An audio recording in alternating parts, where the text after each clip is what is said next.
Hello, my name is Steve Carpenter. I did a paper on China's reaction to the EU economic instability and what the political and economic future of the relationship is. Basically, the paper is about Chinese options and reaction to the European debt crisis.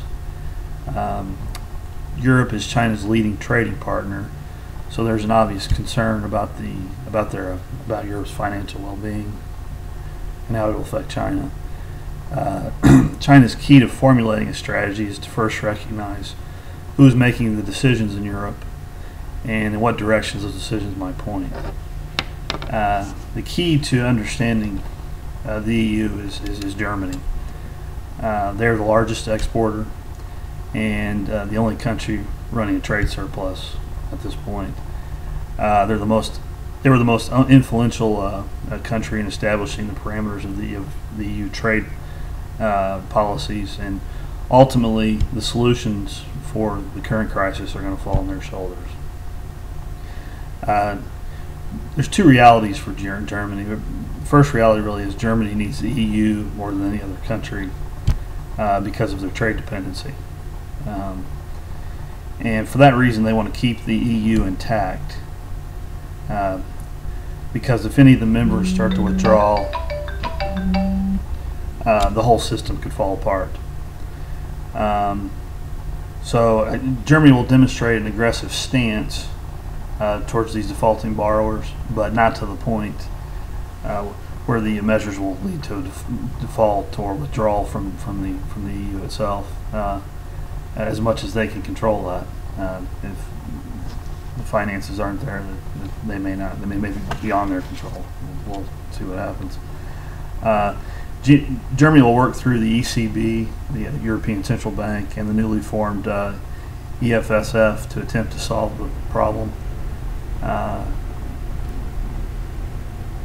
That's the entity they're going to push money through, and they're setting up the system to do that, and where the money will come from and all of that.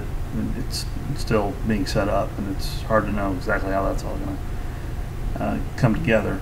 But knowing this and who is making the most decisive decisions there, China can formulate a strategy. The Chinese strategy it kind of walks a tightrope. They've got to play a careful balance between keeping their domestic population content and at the same time sustaining their trading partners' viability.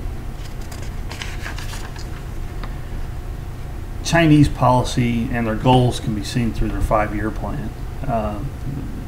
They've been doing 5-year plans since 1953. And these kind of lay out policy and goals. The Soviet Union did it too. It didn't work very well. It seemed to work a little bit better for China. The most recent 5-year plan is the 12th 5-year plan, which emphasizes the need for domestic consumption. This emphasis is no doubt a message to the West that they want to expand their growth domestically and take less pressure off their export markets, which will de-emphasize Western markets. They'll still need them, but they're trying to distance themselves a bit because of all the turbulence in the Western markets. This is an important message that they're going to diversify, and that they're not going to sink large amounts of money into markets that aren't working, which has been the message to the EU. They're not going to just blindly give direct investment so they can bail out a sinking system. Now for China, domestic expansion is a problem because in order to increase consumption, wages will need to increase drastically. If wages increase, the cost of anything produced in China will increase as well. So you will get increased consumption domestically, but at the same time demand for Chinese goods will decrease leading to a shrinking of their economy. The 5-year plan answers this problem by saying they want to expand the economy into strategic industries like IT, biotechnology, high-speed rail, airplanes, business, finance, insurance. What they want to do is shift that economy and at the same time maintain 7% growth rate, at least 7% growth rates. Which this is going to be very difficult, to say the least. And China really is going to need foreign investment in order to pull it off. That's where Europe can come in. Europe is very heavy in the service sector and the industry I just mentioned. But they lack the heavy industry, other than Germany, where China has the opposite problem. And if these two can find a way to work together, then it could be a mutual benefit. So the best strategy for China moving forward in dealing with the situation that they're trying to move their economy into, and at the same time helping benefit the EU, is direct investment. One possibility is direct investment in European businesses that are strong in the fields that I mentioned earlier, and they've actually already started doing this somewhat, or at least made the offer. They've been doing, or they've offered loans to countries in the Eastern European EU countries for projects in infrastructure, high tech, and clean energy. And by investing in these less debt-ridden Eastern European countries, Chinese investments are exposed to there's less risk because these are not the same. But at the same time, they're not contributing to the growth. Well, I'm saying this wrong.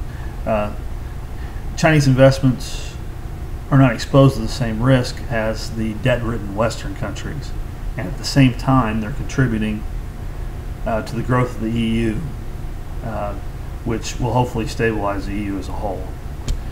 Now, as far as Western European countries, China has agreed to do some investment in the IMF, International Monetary Fund, to help Europe, but they're refraining from investing in the newly developed EFSF because they don't trust the politicians running it.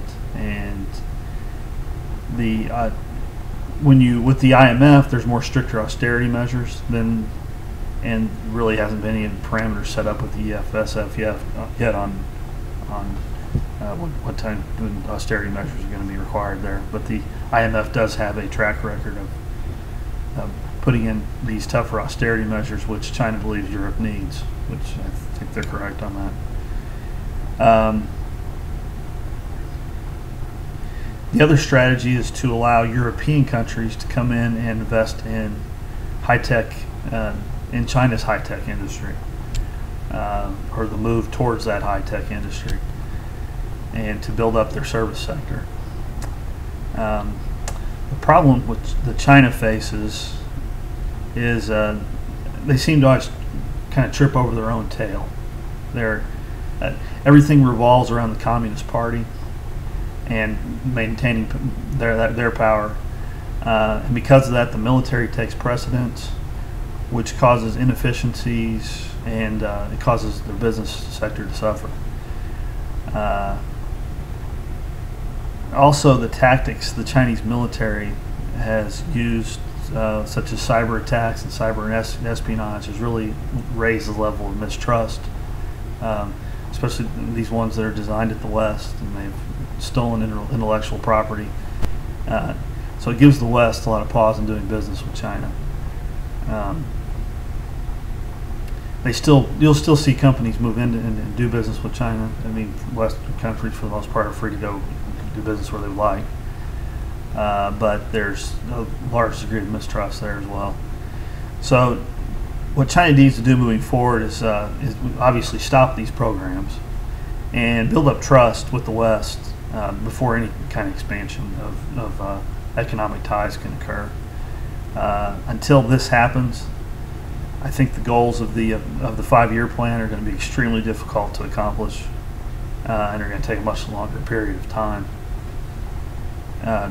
So the key is going to be building that trust with the West. If they both can move forward in a mutual with a mutual way. That may not be possible with the China and U.S. relations, but China and the EU may be able to form such a relationship. So thank you, and I hope you enjoy the paper.